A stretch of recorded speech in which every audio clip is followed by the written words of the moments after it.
The following contest represents Colorado. Weighing in at Little Howie, John. Oh, I can't wait to see this one. Of all the superstars on the roster, this guy is amongst the hardest working. That goes without saying.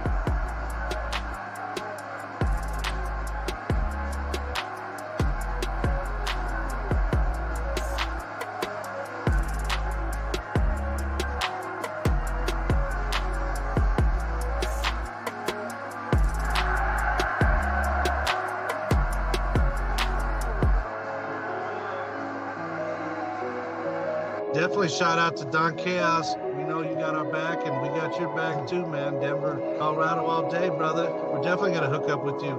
Much love to Carnival Spirits for putting us on as well on this YouTube, man. Shout out to you, Don Chaos, for, what is this, episode like 126 or something like that?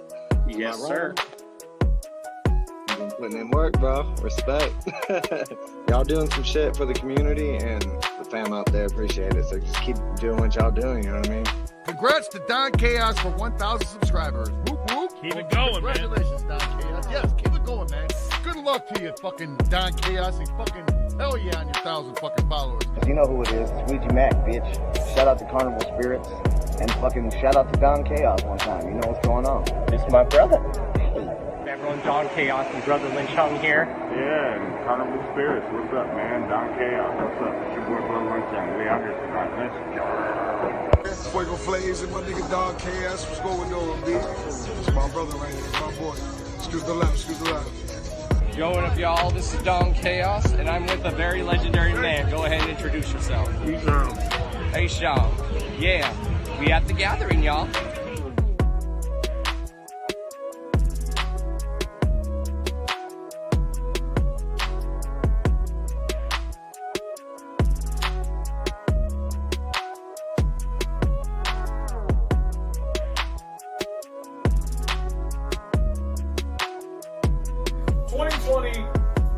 Podcast/radio show of the year.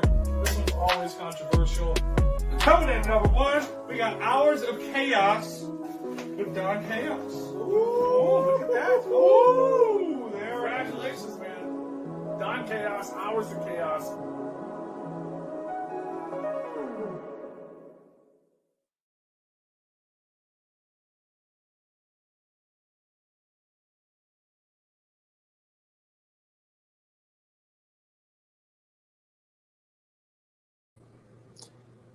Yo, yo, yo, yo. What is good, everyone? Y'all already know who this is. This is Mr. D to the O to the N to the C to the H to the A to the O to the S, your friendly neighborhood JUGGALO, the Karma Millionaire. If you don't know, now you know. And if you still don't know, chat, let them hear it. What is up? We have 4 people in here. What is up, Snaps? What is up, Midwest United Juggalos? What is good, Shanzi, my dude? What is up, my eternal love, the one and only Mrs. Lady Chaos? What is good, babe? For a graphics in the chat, a.k.a. Kiefer, what is good? Again, make sure you guys go to 482's store, link down in the description to get yourself some very dope. It was my first ever collab project that we did. So go get yourself some Don Chaos swag. Also, links down to where you can go get your Don Chaos as well as Carnival Spirits swag. So yeah, make sure you peep the links down in the description. Make sure you are sharing this all over social media, all over your socials, all over your Discord servers, everywhere. Make sure you are checking the links down below for Don Chaos as well as Lady Chaos down below. So yeah. What is up, Charles Reeves? What is good? So yeah.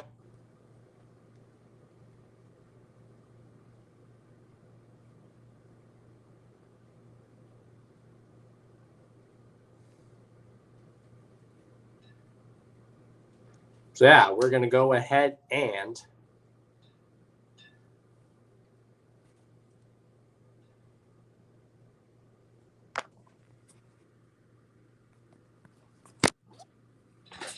So yeah, sorry, I had to fix something.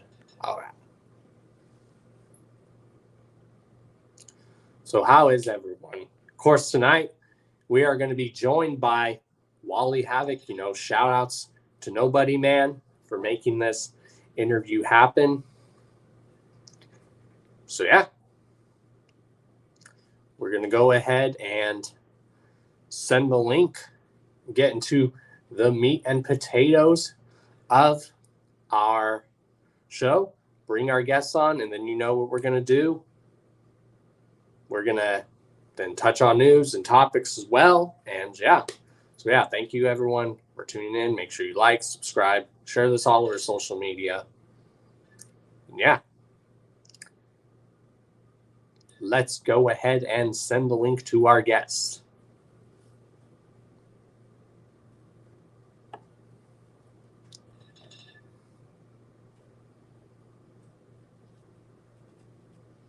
How is everyone doing tonight? Hopefully y'all are doing good.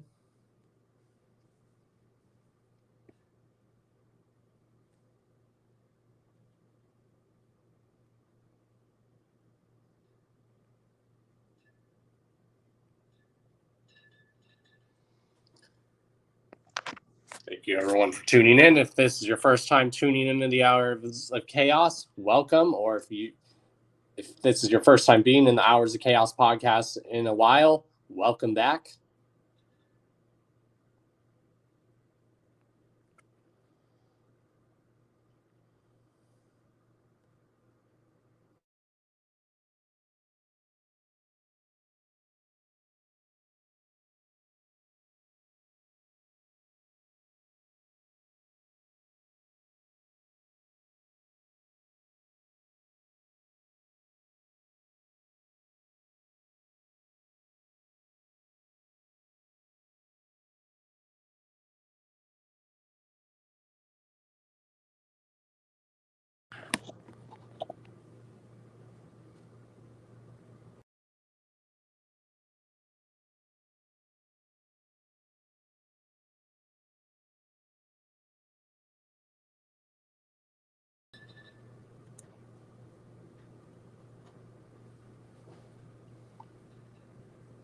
All right, the link is sent to our guests. Now we wait for our guests.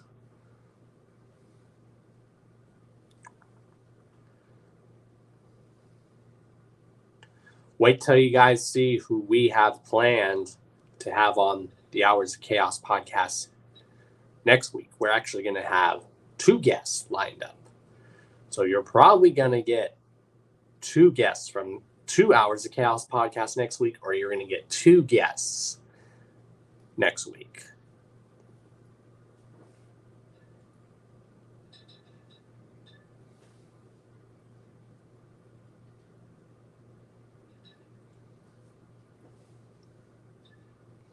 Yeah, things are going all right for you, boy. No, as far as here at home, loving it. Getting our home set up. Me and Amanda are getting our home set up. Very nice.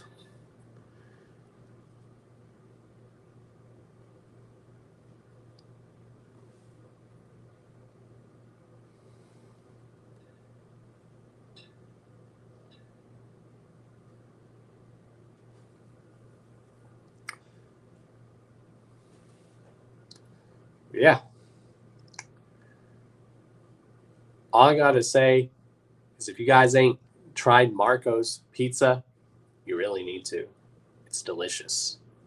Just saying. Just saying. It's very delicious pizza.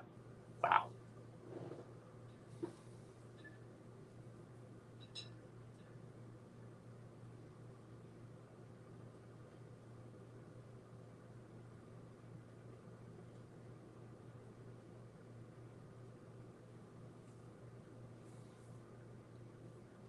We're also actually on the road to the 200th episode of the Hours of Chaos podcast. This is episode 194. So, what are we going to do for the 200th episode? I don't know. But I do have something that I'm probably going to give away on the 200th episode. We might even do a few giveaways on the 200th episode. All right, y'all.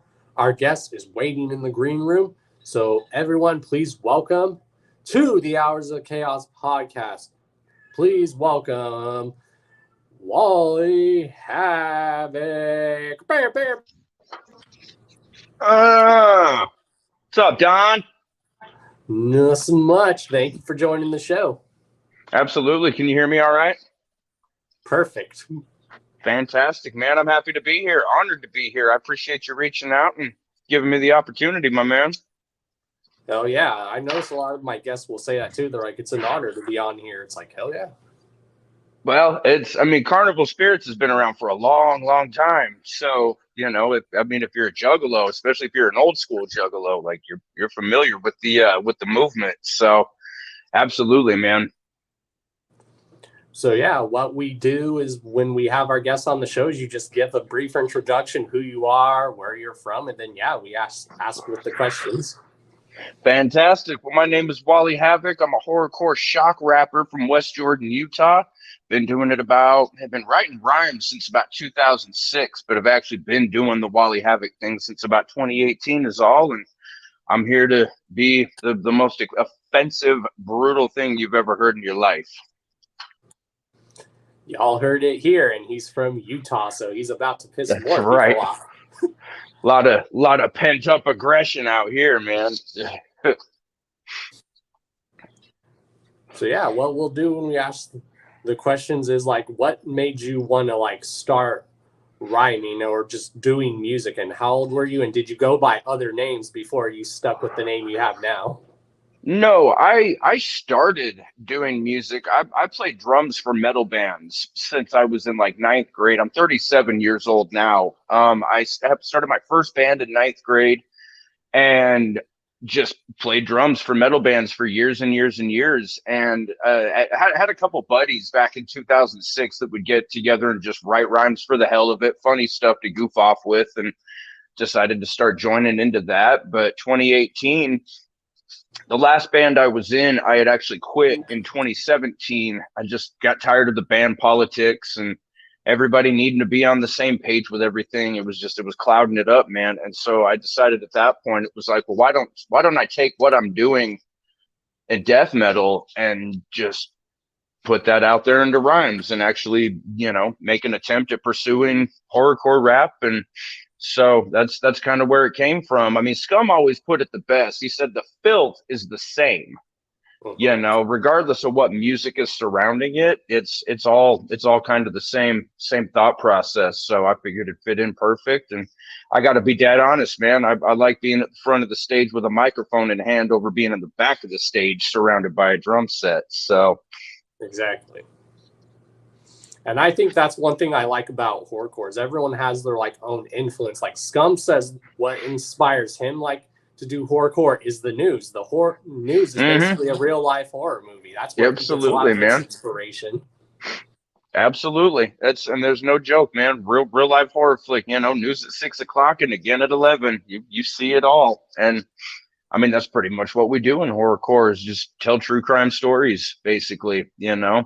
Exactly. Like a lot of people don't realize there's like been different levels of hip hop. There's straight hip hop, then there's the party shit, then there's the gangster, then there's the club shit, then there's like horrorcore, which is showing society in a very ugly way in the form of a horror movie. It's true. Well, and in a very fictional way. I mean, you've got a lot of these rappers out here that show and portray real life on the streets and what they grew up with and the horrors of the streets and stuff like that. And basically all I'm trying to do, man, is take a Wes Craven movie. And I always tell people, like, imagine if Jason Voorhees were a rapper, and we're just kind of exploring that darker side and taking it to that realm. And it's fun to not have to be you sometimes. You know what I mean? Yeah, and that's why Slasher Dave is like one of my favorite producers out there as well, because a lot of his beats are very like stuff that could be like played in a horror movie. Right. I've been listening to getting really into this producer lately. I've been listening some beats from him. He's called Blunt Christ. Oh, I've heard of him. He has some of the darkest beats that I've ever heard in my life, and I thrive off that, man. The darker, the better. You know, you won't be hearing happy-go-lucky tunes coming from this guy. Yeah, and that's one of the reasons why I think Devereaux's just such a great beat maker. And when he plays guitar, that's literally him playing the guitar in the song. Sure. Yeah, man, that's the when you've got you've got a solid producer when they can actually play instruments, because Yes. they've got so much more of an ear for things and so much more of a diversity when it comes. You hear some producers and it's like they almost produce the same song over and over again, but when you've got an actual musician that does it, man, it opens up a whole different dynamic to it. Yeah, and I like producers that have diversity. Like you look at Rick Rubin, he is so diverse. He's known Yes. for doing metal acts and then hip hop acts. Yeah, man. I mean, he's not only is he the guy that put the Beastie Boys on, but he's the guy that put Slayer on, you know? And so, yeah, you're absolutely right, man. He can jump from one end of the spectrum to the other. And in horrorcore, man, I mean, even in rap nowadays, you see a lot of that. You look at guys like Ghostmane and Post Malone. These guys all had metal backgrounds before they started doing rap, you know? So I don't know if they got So did sick Ill of the Bill same and thing, Necro. but yeah, absolutely. Perfect example right there. Yep. And I think that's cool So when people come from different backgrounds. Like one of the guests I interviewed, he originally came from like a punk background. sure. Have you ever heard Toxin the Epidemic is what he goes by. Sounds familiar. He's up in New York, man. Check him out. He's an old punk hardcore influence, but he's got some sick raps, man. Like I'd shout out to Toxin. I love that guy. Hell yeah, I guess what we'll also do when we ask our guests is like, how did you like, if you remember, like, what's the first like piece of music that you remember like falling in love with music? Like it could be something that your family was playing and you're like, oh, what is this? Like me growing up, I heard a lot of like classic rock and all that growing up because of my parents. Sure. No, exact same, man. I mean, and music was a staple in our household. Like we go back with music, and I remember being 5, 6 years old, and every weekend my folks would clean the house, and either my mom would have, Motley Crue playing. She loved cleaning to Poison. My dad was the one who was into Rush and Styx and Kansas and all the old classic prog rock and stuff like that. But I'd say the music that really made an impact was my first time hearing Enter Sandman from Metallica. I was 5 years old when it happened. And I remember the lyric, "Take my hand off to Never Neverland." And as a 5-year-old, I'm thinking Neverland, Peter Pan. I make this association as a child, right? And so it hit, man. And like Lars Ulrich became the one and only sole reason why I started playing drums. And like Metallica had the impact, pretty much responsible for everything I've listened to up through today, Hell yeah. And of course, obviously you're a juggler. So how did you discover ICP? And like, if you can remember, what was the first song that like grasped your attention? You're like, what is this? Dude, I will tell you like it was yesterday, man. I was 10 years old, my 10th birthday, October 10th, 1995. Also the same day Riddlebox dropped. So being from Salt Lake, like nobody out here knew of ICP until Malenko came out. That was the first album that was nationally distributed. But I had a buddy, one of my old best friends across the street, Nathan was his name. He had family who lived in Michigan, and they actually were in Michigan to visit said family. Nathan calls me up on my 10th birthday to wish me a happy birthday and goes, "Dude, you got to listen to this." And I'm sure you're from the same time where we didn't send YouTube links or Spotify playlists. We put the phone up to the stereo. Yeah. I'm from that era too. Hell yeah. So, and he played for me about a minute of Dead Body Man. And, it was like, wow, cool. They're cussing and just funny stuff. And didn't really think much of it until Malenko dropped. There was someone, a couple of girls I rode the bus with who were listening to it. And they let me borrow it, take it home. I burnt or recorded onto a blank cassette so I could have my own copy. And once Jekyll Brothers dropped, that was the first album I went and bought the day it came out. And like, it was that album that officially made me declare being a juggalo. I'm like, yep, this is for me. This is where I belong.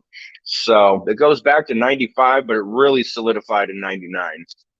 Yeah, I was about 7, 8, or 9, and now I'm like 32. It's crazy.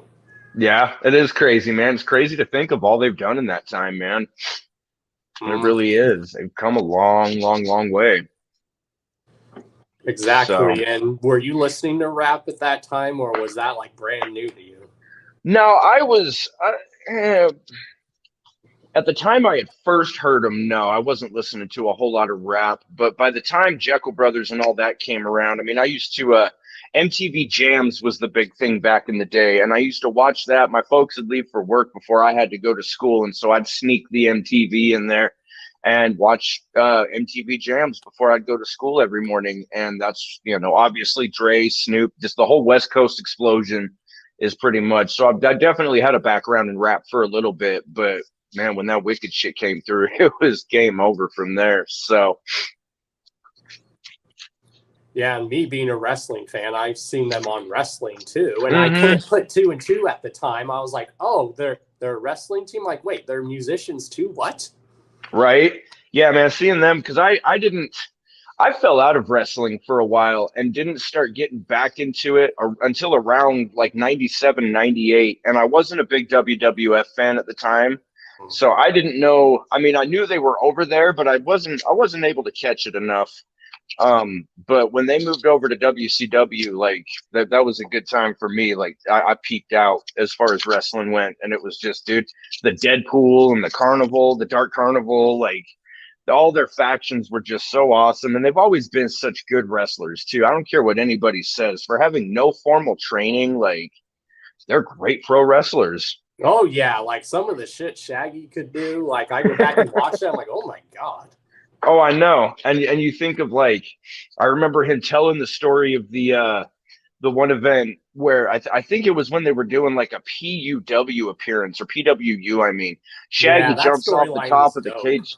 Yeah, dude. It really was, wasn't it? And I can't remember if that's where it was, but there was that incident where Shaggy jumps off the top of the cage, ends up with his face landing on somebody's knee, dude, and just shattered his whole thing and busted his, like, the surgeries that guy's had, man. And for him to keep going back, and I mean, I guess it's really that way with any pro wrestler. If you love even it the enough, stuff man. they've done on stage during their stuff. Sure.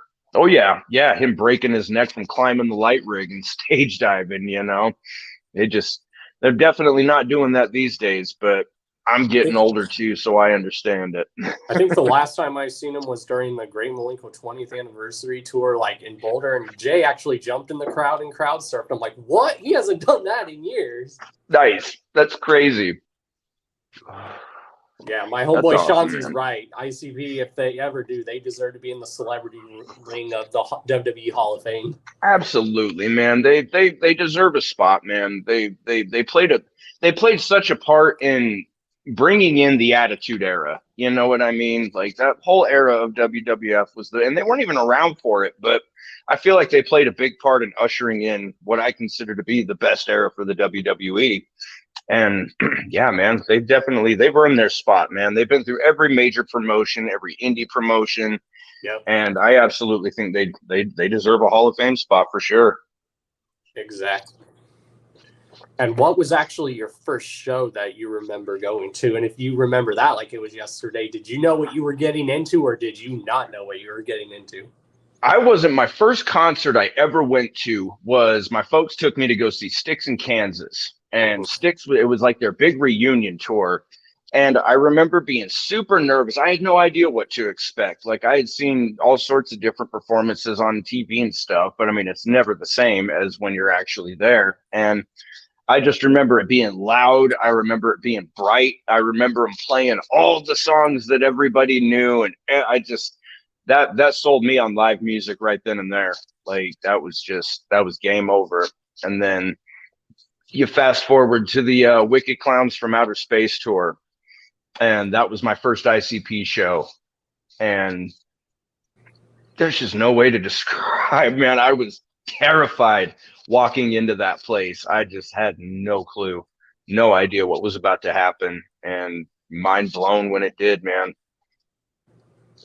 Yeah, I knew what I was getting into when I went to my first show, but it still like shocked me, but in a very good way. And I still had the best time of my life, and I still have fun when I go to shows. Definitely. Definitely, man. I mean, there's just something. I mean, during the whole pandemic, like I know, excuse me, I know places tried to do, M&E and like Strange Music. They tried to do those online stream concerts, and I can appreciate them wanting to do that. It keeps the money in, keeps some live entertainment for people. But at the same time, it's just not the same, as being Exactly. there There's in nothing like an person. actual show. Mm-mm. There's really not, man. And so I'm like, I tried a couple of those streams and it's just like, it's not. I'd rather be watching them in person on stage, So, yeah, nothing like Exactly. it. It's like when you're at the gathering, like people always try to ask you, how's the feeling at the gathering? And it's like, it's hard to describe. It is. There's so much that goes on, and Just like there's nothing like a clown show. It's hard to describe. I tell people, you just got to go. It's you entertaining. got to Like be there. I brought my mom to a show and she had fun. Yeah. And that's one thing I always tell people, love them or hate them, man, like you're going to have a good time at the show. You're going to be entertained. You're going to have a blast. You don't have to know a lick of the lyric. You don't have to be down with anything. It's just, you're going to have a blast, man. They're fucking entertainers. And a lot of people are just not into that anymore. They don't appreciate the spectacle and the theatrics of a good live show. And it's nice that ICP's keeping that alive, man, because you don't see it a lot anymore. And it makes us feel old that the artists we grew up listening to, they're still able to rock the stage. Like I see Tech9 just like this year in May, and for 50, he still rocks the stage and puts on a good live show. Oh yeah, he absolutely does. And I got to be dead honest, man. I went and saw Tech9. It may have been earlier this year, but the last show I went to, and it was my first time seeing Tech9 without Chris Calico. And I know a lot of people were really bummed when he left. And, props to Chris Calico for all he's done for Tech He and is Strange very Music. talented. He absolutely is. He's never been so much my cup of tea, but I don't have a bad word to say about the guy. But he's mad chill. That dude can sing. Oh yeah. Yeah, he's got pipes, he's got flow. Like he's so well-rounded as an artist. But it was really, really nice watching Tech9 without a hype man and watching Tech rap everything instead of letting him take these parts and this guy take these parts. It was impressive, man. And you're absolutely right, for him being as old as he is now. And I mean, Violent J just turned 50, and it's like the same thing. He's when I still seen him at rocking Hall it. of Wicked last year, he was rocking it. He was on point with everything. Hell yeah, man. Yeah, did you make it out to that Bloody Sunday show this year? No, and I'm gonna kick myself in the ass years for it. Like I see footage of it. I liked how their get up with the crow and shit. It looks so good. Yeah, that was something. And I mean, you hear it in my music. I'm a fan of the dark stuff. So when I heard they were putting together like their darkest set, I'm like, oh, I wish I could be there. Well, that's what I'll ask, because I usually like to ask people that. In your opinion, what do you think is their most darkest song ever? Darkest song ever? Like lyrical, everything. In my opinion, it's the song Burning Up off of Hell's Pit. Just the lyrics. Dude. That's without a doubt my all-time favorite ICP song off my all-time favorite album. I think Truly Alone is really dark. Yes. Suicide Hotline is obviously a very dark, kind of depressing song. Really that whole album. I mean, even like the kind of clowny songs like Night of the 24 and stuff like that. Even those songs were like, they were just so dark, even though they had kind of a happier, more major key or more major scale sound to it. That whole album, and even Hell's Cellar, like the old school Juggalo in me was so giddy when they dropped that Hell's Cellar EP, because I'm like, yes, like more Hell's Pit stuff, give it to me. So I don't know if I could pick a darkest song, because that's a hell of a catalog to span too, but Burning Up's definitely one of them for sure. Well, just the lyrical content to that and just everything, and you can just visualize it and it gives you goosebumps.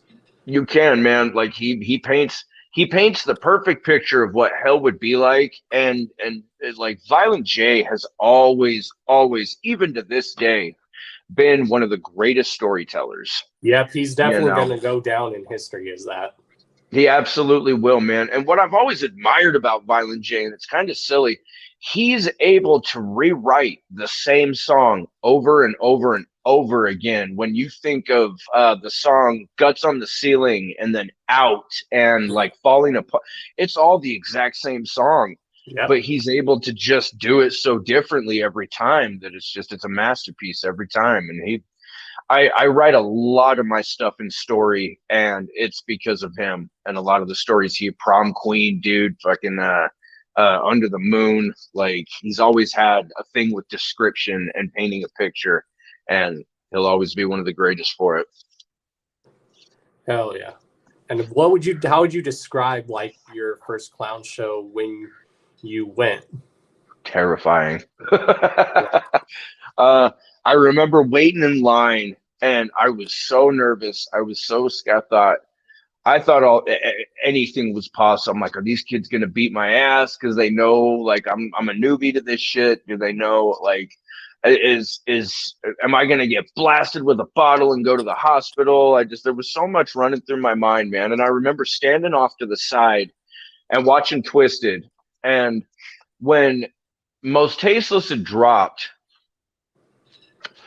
I remember thinking what a lot of people thought, oh, maybe just like some ICP ripoffs, a couple dudes in paint trying to do what they're doing. But when I saw them on the Wicked Clowns from Outer Space tour, like my life changed when it came to Twisted, and Most Tasteless became one of the greatest albums I had ever heard. ICP hit the stage, and I think I hung back for maybe a song and a half and was like, no, I got to go be a part of this party, man. And just bombed up into the crowd and got down with the Fago and everything. So, I mean, it was nerve wracking to say the least, man. But as the night went on, it got very comfortable and very exciting. And it was a night unlike any other, man. And there's very, very few clown shows I've missed since then. So, yeah, I've lost count how many times I've seen them. I've just lost count. Mm-hmm. Yeah, it's been a lot of times, man. Yeah, my friend Shanzi's right. Guts on the Ceiling has a very deep meaning to it. I remember when they were talking about that on their stream. Mm-hmm. Yeah, it's crazy, man. And that's one thing I've always that's a new series I'm trying to do is my live stream series. It's called A Trip Down Discography Lane. And what I'm going to do is I have like artists or groups come on and they like review their whole discography with us. And they'll be like, oh, here's probably something you never knew about this song or what the influence. That's dope. That's a fresh ass idea. Because you see people do a lot of discography reviews. That's cool, but it'd be cool to get the actual person that has done that music on and talk about that stuff. I think that's absolutely cool. That'd be way cool, man. Yeah, man. Get little secrets behind, the meanings behind certain songs and kind of behind the scenes perspective on all of it. I think that's a fantastic idea. Hell yeah. And how did you actually come up with your stage name? It wasn't a whole lot to it. My last name is Wallin, and so Wally just kind of, I wanted to somehow incorporate my real name with it. And so that's how Wally came. People used to call my dad Wally, and he fucking hated it. But there was that. And then I don't know, the name Havoc just kind of fell into place. I was just kind of thinking of what destructive words I could put after Wally, and Havoc, especially with the dictionary definition, it just seemed to fit perfect. And so yeah, man, 2008 Wally Havoc was born.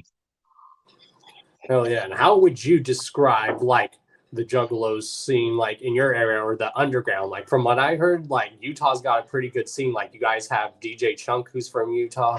Mm-hmm. Oh yeah, dude. Chunk's the boy. Chunk's the personal homie.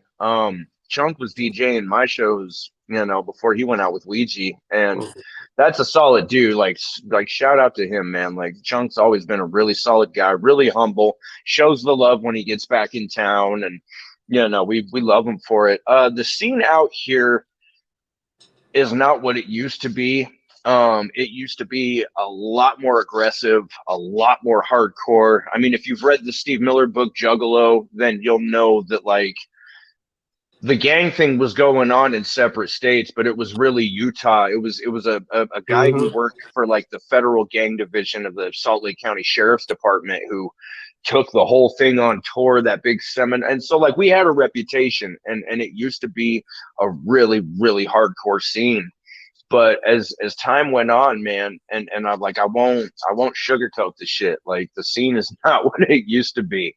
And unless you've got a big name on the show, like you're not getting people out to shows, and it's kind of a bummer. Unless Twisted's coming to town, then people are gonna stay home and watch their friends stream it. And it's just, I mean, it is what it is. I'm definitely grateful for the people that do come out to shows. You've still got your diehards, you've still got your solid people that just support the scene no matter what it is, whether it's a local show or a national show. There's still people there's that like come a out and lot do of that, talent in the underground. Like I tell people, there's a lot of like overlooked talent. Like and I say that about Utah all the time, man. Even just in Salt Lake, I'm like, people bitch about Utah having a weak scene. As far as music's concerned, Salt Lake has an incredible scene.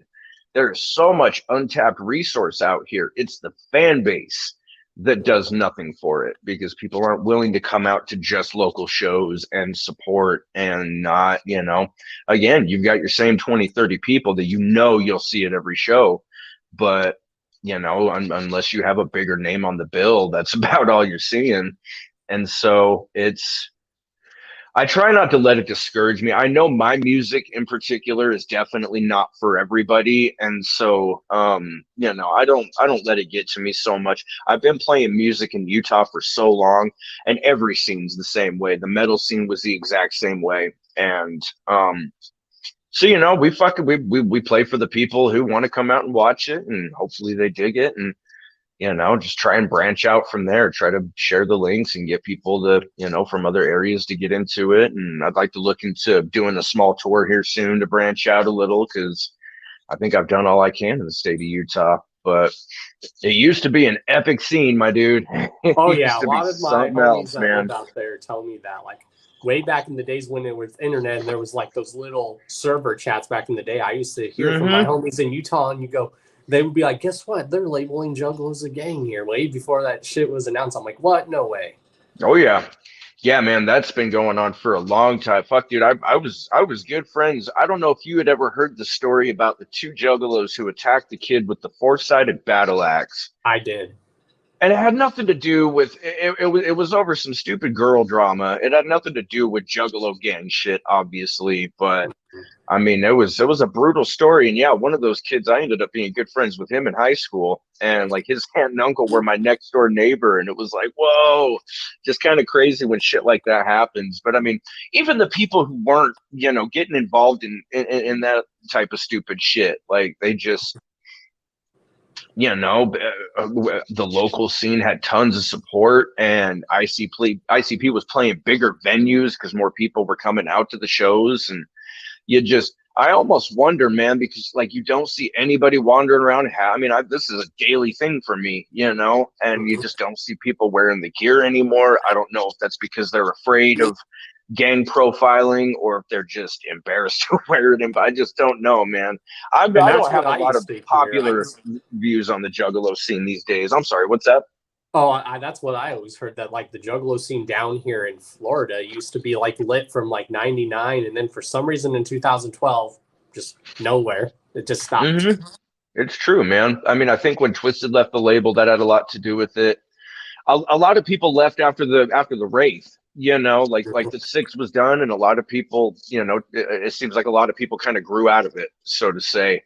And it was hard for me to get down with some of this stuff. Like I didn't care for Bang Pow Boom when it first hit. I honestly, like I didn't really care for any of the new cards up until Fearless Fred Fury. I didn't mind the Missing Link albums. I know a lot of people hated those. That's a big unfavorite for people, and I didn't mind those records so much. But I don't mind those albums because at the time what I was going through in those life, those albums helped me get through a lot.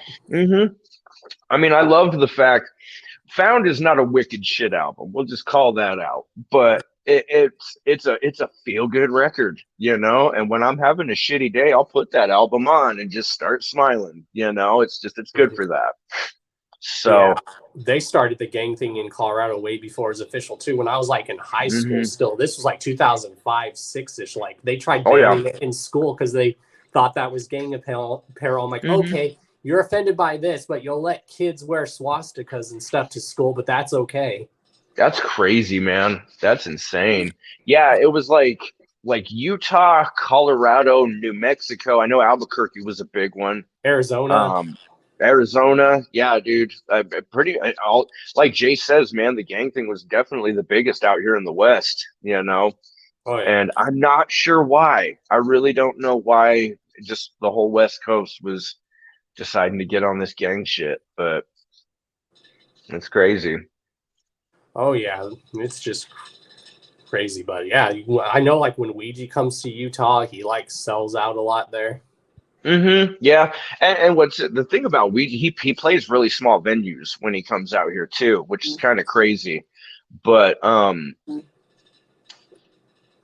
yeah. As far as I know, he always sells out when he comes out here, and obviously, like a lot of us, you know, come out for Chunk.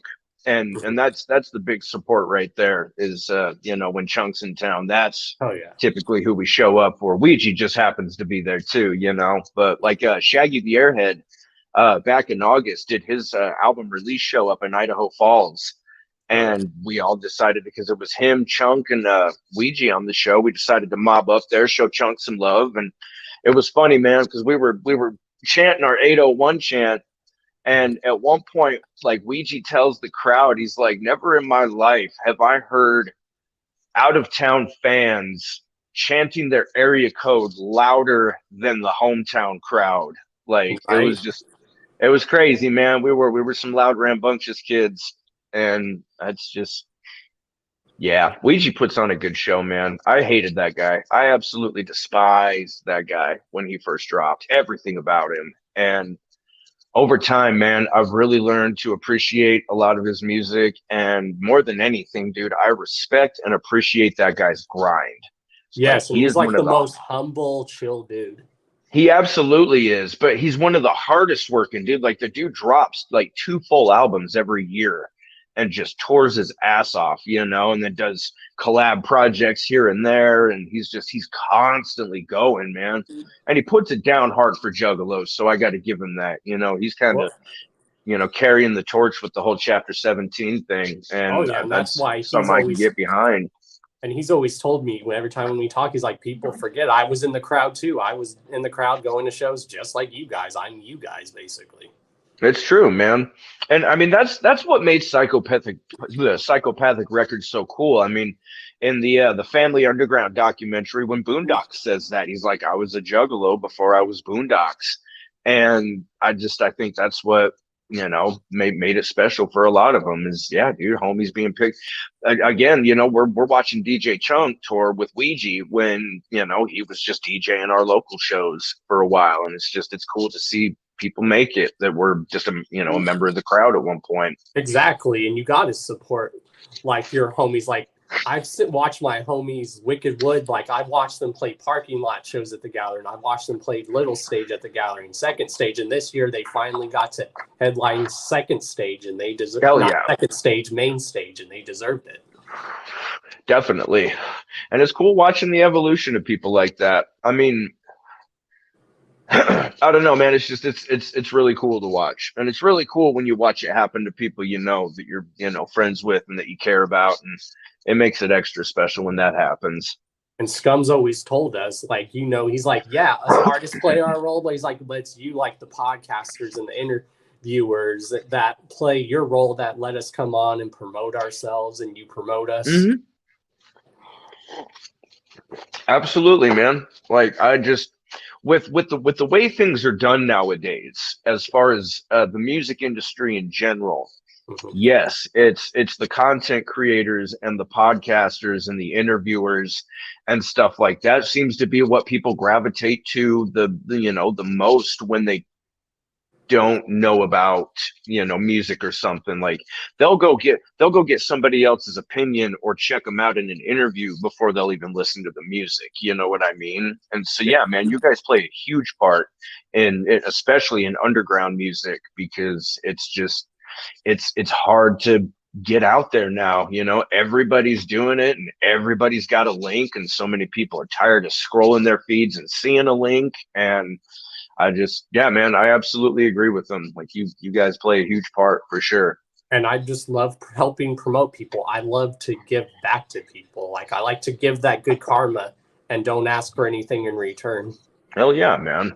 That's good. It's hard to come by these days. You know, entitlement is a huge issue with the world these days. And, you know, it is. It's hard to come by people that just want to do something for someone else. You know what I mean?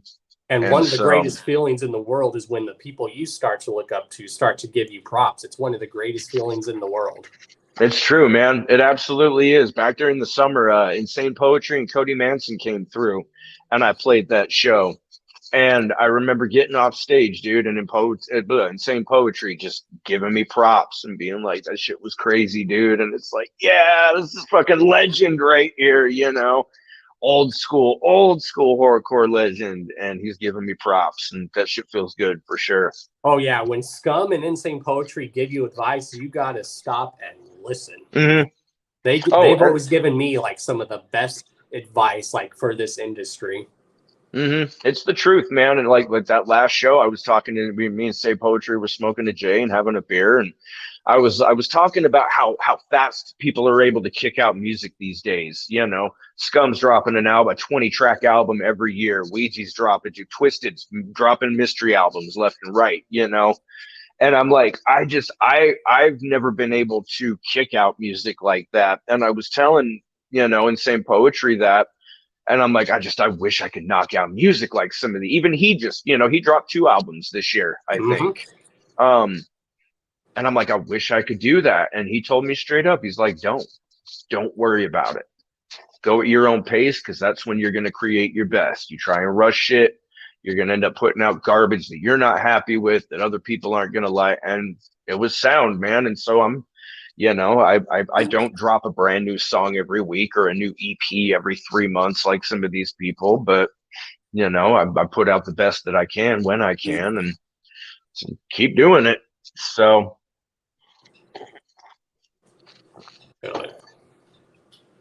This is fun, man. I appreciate you having me on.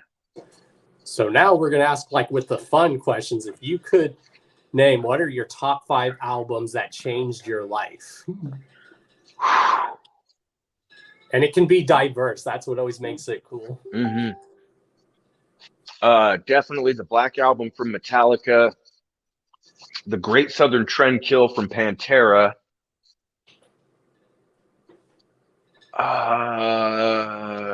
Shit, man. Awaken the Dreamers from All Shall Perish. Most Tasteless. And I would probably have to say Born to Die from Lana Del Rey. Oh, yeah. That's my shit right there. Yeah, that Twisted Most Tasteless album is phenomenal. It's just, it was, and I don't know. I went into it with such a bad attitude when I bought it, man. And boy, did I, you know, I'll be the first to admit, like, I was wrong, you know, and it is, man. That's just, it's such a pinnacle album in underground music in general, not just the Juggalo world or a Twisted catalog. Like, that's, I mean, even Scum, we're talking about Scum. He, you know, has mentioned on several occasions that Most Tasteless was one of the albums that really got him into doing what he was doing, you know? Mm-hmm. And so, yeah, it's just, that's a special album. Even the reissue, both releases are so awesome in their own right, but I think I've always been more partial to the reissue just because I guess it was the first one that I had heard. And so, but some of those tracks, man, some of those ICP collab tracks on that fucking record are just like Blink and Bury Me Alive, man. Those are just some songs. Yeah, and then off the original, I love the Posse cut Running with the Meat Cleaver, them, ICP, and Misery. Yes, Meat Cleaver's probably Meat Cleaver and Renditions of Reality. I think Renditions is my favorite track off that album without a doubt. But as far as second favorite tracks, Meat Cleaver definitely off the OG. You know, like Freak Show, classic, like Green Book. Like, in my opinion, Man's Myth is very underrated. Man's Myth is my favorite Just Twisted like album their ever, lyrical hands down. content, the shit about conspiracy theories, I love that shit. It was just they were able to paint such a picture with that record, and I feel like stylistically it was one of their most diverse records. I just everything about that album was perfect, and I catch a lot of shit when I say that, but no, man, like since 2005, Man's Myth has been my favorite Twisted record of all time. There was just something real special about that album. And then when they came out with Abominations, I was like, holy shit. Yeah, that was, I think Wicked was probably my second favorite. But yeah, dude, you could tell there was something bigger waiting for him, man, because yeah, they went into Abominations just taking it to a completely different level, and that was a pretty mind like, holy shit, like this is what Twisted's capable of this whole time. Oh my God, Yeah, so that's one yeah, thing I've always liked about Twisted and why I liked ICP. Like a lot of the acts music I listen to, a lot of the artists sound very different with each album. That's why I like them. That's why I say Tech9 is an artist. He can rap, he can sing, he can do a straight metal song. Sure. And it's true, man. And Twisted's always been one of those very evolutionary groups, that does. They can change and grow with each record. I feel like that kind of stopped once they left. The Darkness, another masterpiece without a doubt. One of the darkest records they've ever done, and just a masterpiece. But at the same time, I felt like that record was Abominations Part 2. You know what I mean? Yeah, it felt like an actual sequel to Abominations, which is crazy. Yeah, and it didn't. I mean, like again, all the credit, due, but it didn't seem to have anything really new to offer. And then Continuous Evolutions, I that was the last album I really got into with Twisted. I don't like their rock stuff. I've never liked their rock stuff. I like their rock stuff to a degree, but I like their old school rock stuff. Yeah, I mean, peppering it without and stuff. Freak Show was a very rock album in a lot of ways, and the Green Book was a pretty rock album in a lot of ways. Yes. I never cared for Mutant. I didn't like that album quite as much as any of the others, or Heartbroken and Homicidal, and that was part of the reason why. But even like Twisted's new rap albums, like Mad Season and Revelation, you think so? Yeah, like Mad Season is crazy. Like when they were starting to literally show their bars again, I'm like, yes. For me, it was like, I guess I at the risk of sounding like one of those elitist, purist ass juggalos, like I don't care for Twisted when they're not doing wicked shit records, because they're just rapping about the same thing everybody else. And right before Revelation dropped, Monoxide did an interview with AP, I think, and he was like, why do we always have to be, wicked shit and do this horror rap? Why can't we just do regular stuff? And in my mind, I'm thinking, I get that, I understand that totally to a degree, but at the same time, this is a sound that you guys pioneered. And if you're not doing anything different from anybody else, I mean, I get they don't want to make the same record over and over. Who does, Exactly. ICP is the same way. Yeah, absolutely. And people get older and their styles change because they've got to keep up with the times, and maybe their musical tastes are changing a bit. They're maturing a little bit. And so there's tons to take into consideration. And that's why I'll never fully hate on a lot of these artists for what they're doing. Like, I get where they're coming from, it's just, some of it's not for me. Exactly. That's why I think I've always loved Tech9, because he's just writing out as his life progresses, as it gets better or worse. He's just writing the soundtrack to his life. That's true. And I got Tech9 is one of those people that, and a lot of his personal shit has gotten me through a lot. Oh yeah, he's good at that, man. Like he's good at writing very relatable music, and a lot of people, even if it's not, You know, like obviously KOD is my favorite album from him because I think that was the closest to a horrorcore record he ever got. But there's, you know, fucking Nina is one of my favorites. I love that album. Asinine's dope. Like, yes, Tech Nine Asinine is just phenomenal. I mean, even though Tech Nine doesn't necessarily bring the content that he used to, you know, he's definitely more of just a modern day kind of party here and there type rapper, you know, dude.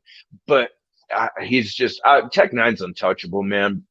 I just I'll never have a bad word to say about that man. He could shit on my face and tell me to fuck off, and I'd be like, yes, sir. Yeah, Keep I'm spitting. still not afraid to admit that he's like one of my top favorite rappers of all time. When it comes, I consider him to be the greatest. He's Brother Lynch is my favorite without a doubt. He's my all-time Brother favorite. Lynch. But yeah, Brother Lynch, dude, and for obvious reasons. But I think when it comes down to, and I'll catch a lot of shit for saying this too, the two tied for first place, in my opinion, best rappers, Tech Nine and Eminem. And if those two were to do a fucking record together, dude, like I'd stop rapping happily and just be like, take it, guys, you win. It would be the greatest rap record ever. Yep. But that's just me. And what is like some of your like favorite like foods that you can like never get tired of eating? Like me, I do like cultural wise, like I love Mexican, Greek, Asian, and then Italian. Greek food's pretty awesome. Mexican and Italian primarily for me. I could eat Costa Vida every fucking day. I could eat Taco Bell every day. I could eat real or American, you know, either authentic or Americanized Mexican food all day, every day. A lot of people don't realize on the West Coast where we're from, there's just something about our Mexican food. Like you come here on the East Coast where I'm at now, people are like, "What's green chili?" Right. Yeah, man. It's just we've got the authenticity out here. To a degree. I mean, you get down into like Albuquerque and, you know, Tucson and where it's like real authentic. But yeah, and that's how it doesn't Colorado matter, man. Is too. Yeah. Is it? Yeah, like you go to Colorado, you know you're in Colorado because we put green chili on everything. Nice. That's rad. I haven't spent enough time. Colorado's always been one of my favorite states ever, man. Even long before, you know, cannabis legalization. Ever since my first time going out to Denver in like 2005, I think it was, me and some buddies went out there for a show and I just fell in love with it immediately. And I don't know what it is about it, but I haven't spent that much time. I went out there for the Mile High Music Festival in like 2009 and spent like 2 nights out there, and then went out there for Gorefest in 2018. And that's the extent of my time in Colorado, and I think that's unacceptable because I love that place. And yeah, in Colorado, just the music scene in Colorado is really tight knit. Like even the local scene is like very tight knit. It used to be divided, but then Scum was like, "Fuck that shit. We need to help put each other on." Absolutely, man. And that's exactly what he does with Gorefest every year, you know. And that's why Scum will always be one of the most underrated, but one of the greatest people in music, without a doubt. That man is so fucking humble. Yes, he's like a very nice human being. Like he shows respect. Incredibly the nice. acts are performing, he'll go and watch other people's every single one of them, dude. It's crazy. Every single set, he's right there watching every opener. And like when they do Gorefest, him and Insane Poetry will personally come out and introduce every single act before they go on stage. Like, dude, my first time performing at Gorefest, having Insane Poetry introduce me, like, oh my God, I was a little girl. Oh my God, oh my God, oh my God. You know, it was unbelievable. And I'm like, wow, like just such respect for those guys, man. Yeah, and I think Insane Poetry and Brother Lynch has always been like our West Coast Esham because we're on the West Coast and on the East Coast and Midwest, everyone had Esham and stuff. Well, on the West Coast, some of us heard about Esham, but on the West Coast, we had like Esham and Brother Lynch and shit. Yeah, Insane Poetry. Yeah, Brother Lynch, Insane Poetry. I mean, Gangsta Nip down from Houston was kind of, I don't know, he may have had more influence up in the Midwest, but hell, even Ghetto Boys. Yeah, dude, they were down from Houston too.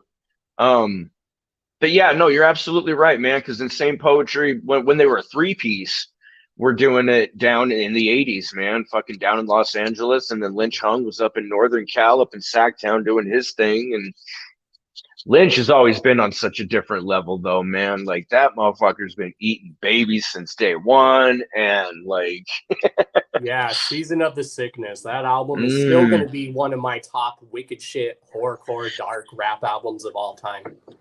And one of the best gangster rap albums, too. Yes. Like he's one of those few that's able to incorporate kind of both worlds, you know, like the fictitious horror world and the street life. And he blends it perfect, and he's got zero filter and is just not afraid to say, like, I at the end of the day, man, I may catch shit for saying this, but I basically consider myself to be the white brother Lynch, you know. And it's just I've always loved the guy. He's always been a genius. He's always had such a sick flow, and he's never been afraid to just say some of the gnarliest shit, you know. I love anything that's offensive. So I actually had the honor of interviewing his nephew. You definitely have to check it out because his nephew's a rapper. Oh, no shit. Yep. Who's his nephew? Lil Sick. Oh, Lil Six, is that who that is? Yeah, because his dad, you probably remember him hearing Lynch back in the day, is Sick. That's his dad. No, I was his brother. Six was his brother. Yeah, so Lynch is actually his uncle. That's dope. That's fucking sweet, man. Yeah, I'll have to check that out for sure. I've been seeing his name because I still follow Lynch stuff all the time, and the whole, you know, Made Sick music and all that. And I've been seeing a lot of Little Six, and yeah, I need to check that out for sure. I didn't know that was his nephew. That's dope. Oh yeah, like one of my favorite, like also Insane Poetry albums, which is like I love all his work, but one of my top favorite Insane Poetry albums is Faith in Chaos. Yes, dude. And they, I don't know if you saw, LSP remastered and re-released that one earlier this year. Yep, and so good. That's a classic, man. That's such, dude. But even taking it all the way back, dude. Like, what was the first record? Grim Reality. Yes, that's he just released that on vinyl. Yeah, I was like, I got to get that. I didn't know that. Yeah, I got to get that too. Yep, I don't know how many there is left out there, but yeah. I'll drop some money if I have to. I ain't scared. Because yeah, that'd be a fresh piece of the collection. I know Lynch has Season of the Sickness on, but I've never been a huge vinyl collector. But I've always been more into CDs. But it's hard to collect CDs now because they're harder to come by. And so I thought about getting into some vinyl. I've got a few vinyls upstairs. I got a couple ICP and a couple Katy Perry vinyls. Because I love Katy Perry. Yeah, my fiance has Dark Side of the Moon on vinyl and The Chronic. She loves those albums. That's rad. I need to go through, man. My folks have a bunch of boxes of old school original vinyl down in the basement, and I've been wanting to go through some of those records and see what they've got, because I bet they got some gems down there. Yeah, and I bet they got some like OG releases and stuff.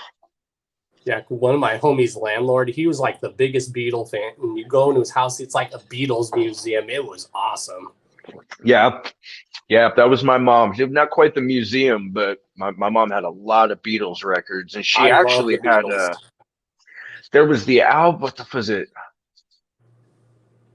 I can't remember the album. I'd have to ask her, but the original release was them wearing like these like butcher coats with like baby doll heads and slabs of meat hanging all over them and stuff. And I guess that was the controversy back then. So, but my mom actually, they ended up reissuing it with a different cover, but my mom's actually got the original release of that with that gory ass cover. It's so rad. Yeah.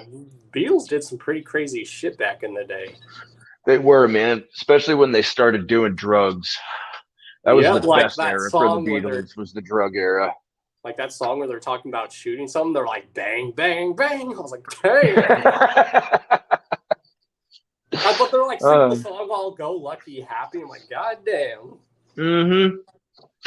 Yeah, man, they were God. Even they had some dark content back in the day. Like darkness in music goes back so far. It's crazy. I don't think people really understand. Like, yeah, you think of a group like the Beatles, and you think Ed Sullivan Show, thousands of girls screaming while these clear cut dudes with their bowl cuts are jamming in their suits, and it's like you get deeper, and you're like, man, these guys were twisted. Come from the era of Charles Manson. Oh, my homeboy Shanzi said if your mom has that cover, she should be rich. Apparently, that's worth a lot. I've been wanting to look into it because I've told her that a few. I'm like, you might be able to retire on that. So yeah, we're gonna have to pull that out and get it appraised. Start looking around, and some of the other ones too. I mean, like I said, original '60s releases, and I figured they've got some stuff worth something down there. And one of the other questions we ask our guests is like, what are some of your top favorite movies that you can always watch and never get tired of watching? Halloween, House of a Thousand Corpses, original Halloween. Rob Zombie's Halloween. Any of the Trailer Park Boys movies. Yes, I love Dumb and Dumber. Dude, I'm religious about Trailer Park Boys. It's pathetic how much I watch that show.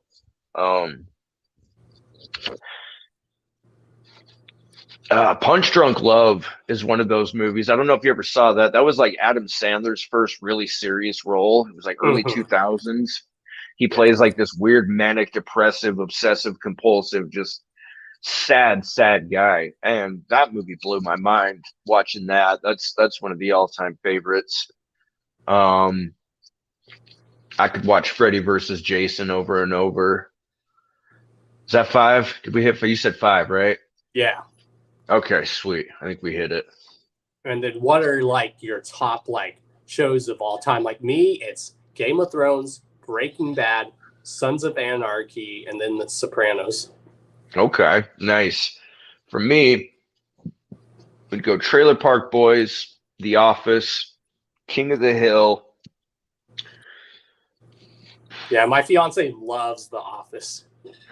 It's so fun. That's what I watched religiously before Trailer Park Boys, and I watched it just as much, and it was just as pathetic. What else? I don't watch a lot of TV anymore. I haven't for a really long time. I don't watch series on Netflix or anything. Yeah, if I do stream, I usually watch old stuff that I grew up on. But my current show on TV right now is The Boys. That's a good show.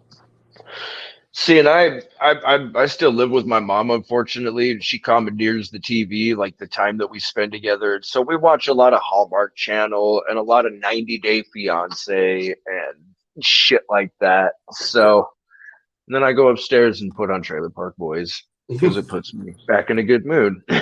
But yeah, man, I haven't watched TV in a long time, period. A lot of the shows that I used to like got played the fight, like King of the Hill, or not King of the Hill, Family Guy used to be one of those, like I couldn't fall asleep at night unless I was watching my Family Guy DVDs. But even then, man, it got stale. South Park is one. Well, definitely South Park. That's one of my all-time favorites. Yeah, that's one of my favorite adult comedies. I love Aqua Teen Hunger Force. I love Squidbillies. I love the Boondocks. Yeah, dude, I used to love watching Adult Swim, man. It was always so fun. Space Ghost was always hilarious. Like Harvey Birdman, Attorney at Law. Yes. Oh man. Yeah, dude, like those classics. Even some of the newer ones after that, like Moral Oral was pretty funny. Yeah, that one had some really funny moments. It's funny. It's true. Like I used to love watching Robot Chicken. Like I was all about the Adult Swim, and then I took the cable out of my room is really what happened. And I'm just like, I watch Netflix more than anything, and I really don't watch TV. So I don't know, man. I a lot of my time that could be, I usually watch TV, like I said, during dinner time and maybe like as I'm laying down for bed. But aside from that, man, like when I'm not at work, I'm out in my garage smoking pot and working on music. You know, that's just I try to devote as much time to it as I can because, like I was saying earlier, I am not the type to kick out a new single every week, and so I try as much as I can, and just try and devote a lot of time to doing that. So. Well, you're doing a great job, so just keep up the good work, man. Thanks, You got our support here at the Hours of Chaos podcast and Carnival Spirits. I appreciate that, man. Thank you so much. It's been a blast. So, and we actually do have plans. Like I'm trying to do an annual event that I'm trying to put together. So when I do get that, if you would want to come perform that, I'll let you know. Like what I'm trying to do is I'm trying to put together an annual event, and every year we'll just go for a good cause. So you come perform for a good cause. Like one year might be for homelessness, one might be to feed starving kids or vets or something. I'm absolutely down for that, man. We actually last year I threw a show out here in Salt Lake. It was it was billed as the first annual White Cosby Red Christmas, and we did a Toys for Tots thing, and it ended up being really cool. I wanted to do it again this year, but with venues and stuff, man, that's another big part of the issue in Utah is we don't have shit for venues. There are venues, but they're expensive to rent out and, put deposits on. And so I wasn't able to do my Christmas show this year, but I'm always down to come jam for a cause, dude. Absolutely. Absolutely, man. I'll be all about it. Hell. Yeah, and who in the industry that if you could work with anyone that you haven't worked with, who would you love to work with? I think anything is possible now. I think since COVID, a lot of these acts have made themselves very approachable now, which is good. Oh, absolutely, man. Absolutely. I mean, it seems it can be the most craziest collab, and I think it could happen. I think I've always wanted to work with Brother Lynch. I've always wanted to work with Insane Poetry. But at the same time, like with all the collabs I've wanted to do, I've wanted to literally work with them, not reach out and PayPal them for a verse and then they record something and send sit down in the same room and put brains together and really collaborate. You know what I mean? But yeah, a lot of Scum would always be fun. Doing something with the Clowns would be legendary. That'd be so crazy to work with those guys. Oh yeah. Who else? Doc Gruesome, man. That guy. I don't know if you've listened to him yet. Yeah, we actually had him on the show a few weeks ago. That was a few weeks ago, wasn't it? Yeah, definitely check that out. The last episode I watched, you had my homie Wacko on the show. Yep, that was a great show too. Hell yeah, dude, that was a good one. Wacko's Shout out to my fiance for co-hosting that with me. That was awesome. Hell yeah. Yeah, man, that was a rad episode for sure. Wacko's a dope dude. He's one of those kids, man, that's just if people would take the fucking time to listen, he should be a lot further than he is right now. Oh yeah, we had him freestyle for us, and he's a great freestyler. Yeah, he's super talented. He's super fucking driven. Shout the fuck out to Wacko all day, man, and the whole Keep It Lit fam because they're pushing him like they should. So yeah, like you said, there's a lot of unheard of talent in the state of Utah. It's true, man, and I'm sure it's that way in every single state. I mean, there's the people that can really kind of make a name for themselves, and everybody else just kind of gets overlooked, man. And it's either if a lot of the local shows out here, if you've got a big name on the show, people will show up, but they'll show up late, and show up right before the headliner goes on. Or if they've got friends performing, they'll show up when their friends go on and then either spend the rest of the night outside smoking and BSing or go nobody. Again, the same 20 people will show up beginning to end, but it's just, it sucks. I've got dudes on my label that are just unfucking believable, man. And definitely tell them to hit me up. I would definitely love to get them on the show.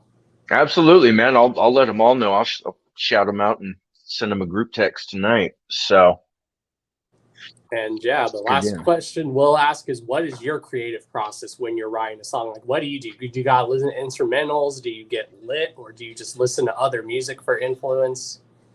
I do a little of all of it, actually. A lot of my lyrics, not to say that I rip off a lot of my lyrics, but a lot of my lyrics do come from, jamming something on the way to work or something, and somebody will spit a line, but there'll be a particular word in that line that sticks in my head, and a rhyme will pop into my head doing that. And so there's a lot of that. The instrumental's huge. It's definitely hard for me to write a song without an instrumental. Like, it's good to know the tempo and the mood, kind of the vibe that you're putting off. So and yeah, always smoking weed, always getting lit. So that's definitely a big part of the process. And then yeah, man, I'll sit there and hit an instrumental and just sit there and listen to it over and over and over and jot down what comes up. And I may finish a song in a night. The last song I just dropped a couple weeks ago on my YouTube, that song was written in one night, and it's a little bit different than my other stuff, but I like it. I like doing something different. But yeah, shout a out to little the bit people of that get everything. creative in the wee hours of the night and morning. Like, I'll just randomly come up with ideas for stuff, like for my show or anything, and I'll be like hanging up my homies. They'll be like, dude, what are you doing up so late? I'm like, being creative. That's what. Bro, that's funny, man, because like I get the messages from you, like when I wake up and I'm like, what the fuck was he doing up at like 3 o'clock? And I'm like, go to bed, bro. But some people work better, they work better at weirder times of the day. So I've often thought about staying up late one night and just, pulling an all-nighter and seeing what I come up with. Yep. Like me, So, as far as working, like actual work, I thought I could work nights. I can't do that anymore. I'm more as go to work as early as possible in the morning and get off as early as possible in the day. it's true, man. It's true. I mean, I'm because that a mentality 9 when to I was 5er. younger, I had to get up early to go to school. So I just kept Right. with that same process all the time. Absolutely. It makes sense, man. And it's true. I tried working I tried working 2 jobs one time, 2 times. I ended up sticking with the night job, but that's because I was still off at 9:30 every night. But that routine, it was a little rough because I won't lie. I got off at 9:30, and then I'd go to I was working at a Juggalo shop at the time out in Kearns, and I'd get off there, and then I'd go grab a 30 pack, and I had a homie who lived down the street, and I would go hang out at his place and drink till like 2, 3 in the morning. And then I'd cruise home, grab a burrito from Beto's on the way home, and munch that down, crash out, wake up around 10 or so, get high, play some drums for a bit, and then get ready for work at 3:33 is when I'd go to work. But that was the closest to like a night. Like, I could never do a graveyard or like a swing shift or anything like that. Right. I'm all about my day job. And before we let you go, do you want to give any shout outs and plug in stuff? Of course, can your boy in Carnival Spirits give a shout out? And we also have your links down in the description to help you out. Dope. Thank you. Shout out to Carnival Spirits. Shout out to the Hours of Chaos and the homie Don Chaos. Thank you so much for having me, man. It's been an absolute pleasure. Shout out to my baby Nikki. Shout out to Shadow Nation, Shadow D, and Red Ninja, and Shaggy 801 and Dr. Monic, the JFF crew right there. Whoop, whoop. Shout out to my entire 801 family. If you're watching, Angela, you're the best ever. Cosmic Horror Show. Go check that out. And fucking shout out to all the fam watching, man. Whoop, whoop. Hell yeah. Like I tell my guests, you're always welcome back on the show anytime, bro. If you ever want to come on and promote something, just hit me up and I'll book a spot for you. Appreciate that, man. I'll let you. I'm gonna have some stuff dropping probably spring of next year, so I'll let you know and we'll put it out there for sure. I'm happy to come back whenever you have me. Yep, because I always love to have people on when they're promoting something, and that's something I do in my free time. Is I'll like watch interviews with people, even if it's more than once. I'll be like, okay, what's this artist up to now since last? Right. I think that's sure. Cool. That is cool. That's really cool. And yeah, man, like I said, man, anytime you want me back, I'm here. So And yeah, definitely have your camp send me some info, and I'll book a spot for them too. absolutely, man. And when I get this benefit show up and running, I'll definitely hit you up, and we'll have you come down here to Florida and perform. Please do, man. I would absolutely love that. That would be an honor. And trust me, there's a lot of good restaurants down here in Florida, especially Southern food restaurants. Whew. What part of Florida are you in? I live in Central Florida. I live Oh, in the okay. Tampa Bay area, but where Oh, I live, okay. Rad. where I live, it's almost like literally in between Tampa and Orlando. I live in Lakeland. I was down. Oh, okay. So you're up a little higher. I was down in Florida last November, but I was down in a little area called Ruskin, which is right by Tampa and St. Petersburg, right down there in the Tampa Bay. So Yeah, sounds it's like a you're a nice area. little bit further north. It is a nice area. I loved my time down there, dude. Like I'm always down to come back to Florida. It was pretty as hell down there. Yeah, I think Florida gets a bad rep. Yeah, there's a bunch of crazy people down here, but I think a lot of those people aren't originally from Florida. Like Right. a lot of the natives and locals that I've met down here, they're so polite. They're very nice. Mhm. Like Southern hospitality is a real thing down here in the South. Sure. Absolutely, man. I mean, it is the South, so it definitely exists. And yeah, the food's bomb down there. Grits is the best thing down here. Oh. Yeah. Or if you have like biscuits and gravy down here. That's one of my favorite breakfasts of all time. So yeah, dude, we'll get me down there for the benefit show and then take me to the hottest breakfast spot and get me some grits and some biscuits and gravy. I'll even take you to the hottest like Cajun seafood places. Nice. I'm down, man. Because that's one thing. The older I get, I've always hated seafood outside of shrimp, but the older I get, the more I've been able to eat it really and like it. And that's one thing I didn't do while I was down there that I wanted to do was try some like fresh ass seafood. Yeah, I've had homies like that as they've gotten older. They finally have tried sushi and they love it. I'm like, I told you sushi's good.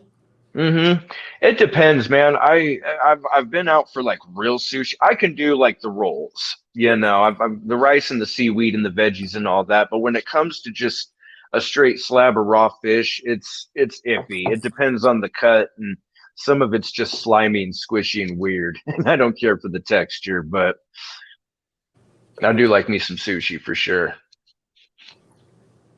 Hell yeah. Well, thank you for joining, man. Thank you so much, man. Appreciate it again. Once again, Hours of Chaos, Don Chaos. Much love. Oh yeah. You have a great night, man. You too, man. We'll see you soon. Later. Lady Chaos is with the debauchery, y'all. She brought me some weed. Bring me the bong. You guys know how you know your woman is dedicated when your woman lights your weed for you.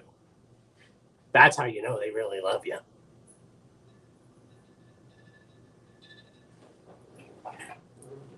Shouts to Lady Chaos in the chat, who's always lit in the chat. And yeah, you guys want to see a cool bong? Look at this shit. Hell yeah.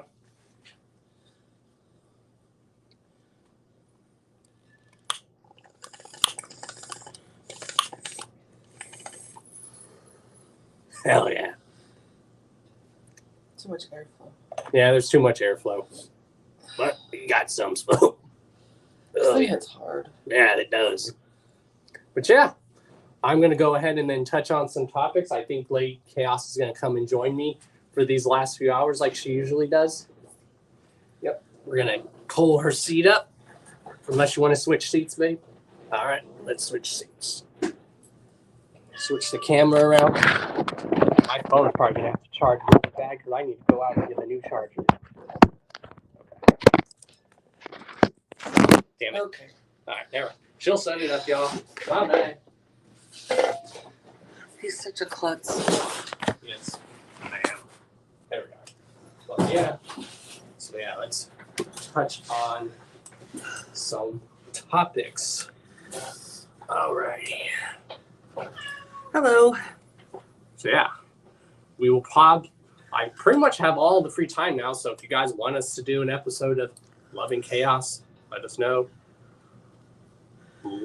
And tell them, where are we actually going this next week, dear? On the 16th.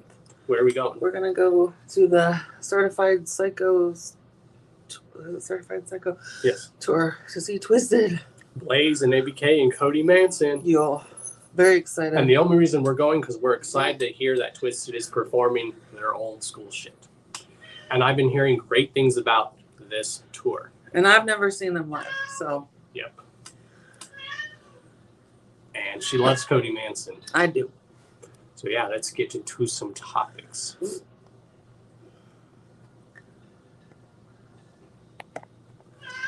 Oh yeah. And I'm sporting the Dawn Chaos. Yeah, get yourself some drip. She knows all about that Dawn Chaos strip in so many ways than you guys probably should know, or maybe you shouldn't know, but I don't give a fuck. But yeah. Of course, let's see, what do we got? First we got going on is the annual Holiday Massacre show. You know, you have Razakal performing this show, as well as the homie Chuckles. Hell yeah. And yeah, it seems like a very good show. Again, go support these acts, y'all. Don't just go for the big name acts. Support these other acts, because like we've been saying, there is talent in this scene. People are just fucking lazy to do it. Look for it. Do it. Show up early and stay late. Yep. Enjoy yourself. And if the artist isn't your cup of tea, go outside or just do something else. Go in the bathroom and whack off. Yeah, or just try to at least show support, or I don't know. Yeah. Of course, get your other latest Dawn Chaos strip, which is our collab with 4A2, aka Kiefer. Go get it. Yeah. Love it. Get your, again, we're probably going to order some. Mm-hmm. We're just waiting. And yeah. Don't order anything. Yeah, don't order anything No, else. you don't order anything.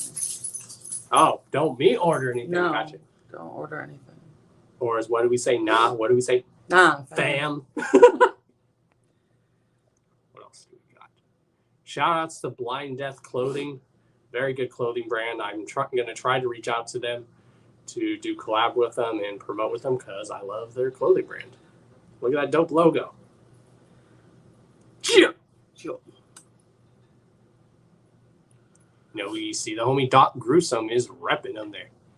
Cheer. What else do we got? Yeah. And then, of course, we have the annual, finally, a new annual Black Christmas going on in Denver. Scotland and LSP's annual event, which is dope. I'm glad they're bringing back this event, but sadly, we're not going to be able to make it because, of course, it's the same week we're going to the Certified Psychos tour. Yes. And the reason we're going to the Certified Psychos tour because gotta support our brother Cody Manson. Shit, try fly for no life, as he says. Gang, gang, Gang, gang. gang, gang. Sorry. Also, shout outs to my homie, my dude King Zab, who's been on the Hours of Chaos podcast. If you guys watch his show, The Zab Show, he interviews so many different diverse people in the industry. He's interviewed comedians, he's interviewed podcasters, he's interviewed news people. You know, he's had Darby on the show, he's had Dev, he's had Strife on the show. He's had quite a few people. And tomorrow, he is going to have the one and only legendary Rude Boy on the show. So definitely tune in to that. Whoop, whoop. Shout outs to Rudy. Cheer. Cheer, son. Shout outs to the Zab Show. Yeah. Shout outs to awesome King Zab and Rude Boy, who have been guests on the Hours of Chaos podcast. And yeah, hopefully we have them back on the show again soon. Yeah. Also, shout outs to my homie Two Boots, who is doing stuff for like collabs and stuff. If you want to hit him up, now's the time to do it. There's your info. If you want to do them with a track or something. Two Boots, aka Two Boobs, aka Two Poops. Yeah, shout outs to Two Boots. Very talented dude. She has just become a fan of Two Boots. She loves his talent. And he's a cool dude. And yes, he is. That's my brother, and he's funny as shit. What up, Two Boots? We know you're probably watching while you're doing your Well, job. he did say that he doesn't get a chance to watch one of his because podcasts make him sleepy on the road. Makes sense. Yeah. But whenever you do watch, bro, what's up? We love you, and we can't wait till you're at the wedding next year. Yo. What else do we got going on? Also, City Morgue is going on tour. If you go for the Bloody America tour, which if you guys have never seen City Morgue live, really should. Like, it is an intense show. Sadly, I missed their performance at the gathering when they were performing, but I definitely heard them at our campsite, and from the footage I've seen of their performances, they're a very lit, intense show. Like, holy shit, it's like a war zone, literally. Like, the whole crowd is like moshing almost, literally. It's like, ah, damn. So yeah, City Morgue, very dope. And yeah. Sadly, there's no Florida date. Boo! Boo! Florida always gets overlooked, but I understand why. Yes. Because this place can suck. Yes. And like I've been telling people, I think Florida's gained a bad reputation. I think the crazy people aren't locals. And y'all gotta remember, I mean, I may not have been a local here for long, but I agree with the locals here. Maybe all those crazy people doing this shit are in Jacksonville, because I heard Jacksonville is a shithole. It is. Yeah. Good place to visit, but not to live. And sometimes not really even a good place to visit. Yep, unless you're having some sort of protection. Right. The only thing I know Jacksonville's good for is their beaches are nice. That's it. Yeah. Everything else sucks. What else do we got? We have the Homies Dayton family performing December 31st in Flint, Michigan. Shouts to the Dayton family. Very, very dope. If you guys have never seen Dayton family live, you really should. I thought it was cool last year at the gathering. I actually was one of the people that encouraged them to do an encore. Because when they were performing, they didn't perform their song Cocaine, which I love that song. So it was a dawncore. It was a dawncore. I see what you did there. But yeah, I started chanting cocaine, cocaine, encore. So they performed for Cocaine. Because my opinion now, it's not a Dayton family show without them performing that song, even though they do have other dope songs. But, you know, yeah. What else do we got? Shouts to the Dayton family. Also, shouts to Five Force Entertainment, Force 5 Records, which is that a lot of people probably remember that indie label back in the day, or underground label. They're really starting to make a comeback. They're having like a new hip hop trio titled They Live. So yeah, sounds like a very good thing. Shouts to Five Force Records, very dope. And yeah. What else do we got? Shoutouts to Underground Australia, which is a very great podcast all the way over in Australia, in the land down under. Shoutouts to them. You know, they recently interviewed Boondocks. They've always interviewed dope artists. You know, they've interviewed the homies Wickedwood. And yeah, go check it out. And finally, a few days ago, speaking of Doc Gruesome and EJ Prophet dropped their collab project, Four Horns. Go listen to it. So dope. Yeah.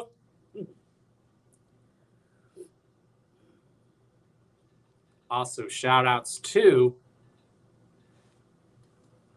Mad Child and what is that? Sorry if I'm butchering your name, but Mad Child just dropped a collab project titled Mobsters and Monsters. Nice. Go check it out. If you guys know Mad Child, you know, very dope rapper from Canada. Very dope. Definitely want to get that dude on the show. And yeah, to end the night, we're just going to say, make sure you guys turn on your notifications, because Ouija Mac is dropping a new video, and what is it for the track for, honey? What are you putting me on the spot for? You're my co-host. Go ahead. It's called Golden BSB, which I don't know what that stands for. I don't either. And I can't even know what the second word says. Scandia. Scandia. Thank you, love. You're welcome. So yeah, we are going to now go ahead and have some dinner. This has been the Hours of Chaos podcast. If you guys know, now you know. You know, I am Mr. D to the O to the N to the C to the H to the A to the O to the S. Your friendly neighborhood JWGALO, the Karma Millionaire, here with my better half and my soulmate. And if you don't know who we are, and if you don't know, then your mom's a hoe. Deuces.